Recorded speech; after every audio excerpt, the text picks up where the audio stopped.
العب يا بطل، العب يا بطل، العب يا بطل، العب يا بطل، العب يا بطل، ويا ليل يا ليل يا ليل يلا.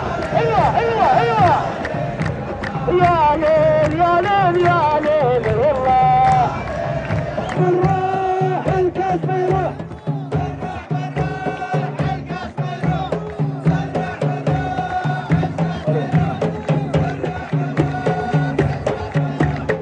كان خرافي من النمور الإيرانية، يمشي عن رضا شاين باخش، خطيرة جدا والدفاع والسردار والهدف الأول.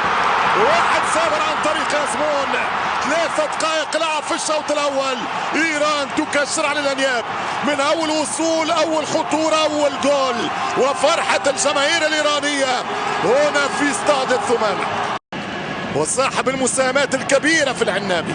ترجع الكرة عن طريق فتحي، احمد فتحي، بيدرو ميغيل، يلا عفيف، خطيره من اكرم، اكرم يعود، اكرم يدخل، اكرم عفيف، والشوطه والجول والدفاع وهدف التعادل. جول جول جول جول جول جول جول جول. القطري يعود، القطري يعوض ويتعادل. اي مباراه في التاريخ يا كاتب التاريخ، امرك ان تكتب السيناريو الجديد. الفرحه انقلبت من موقع الى موقع ومن مدرج الى مدرج.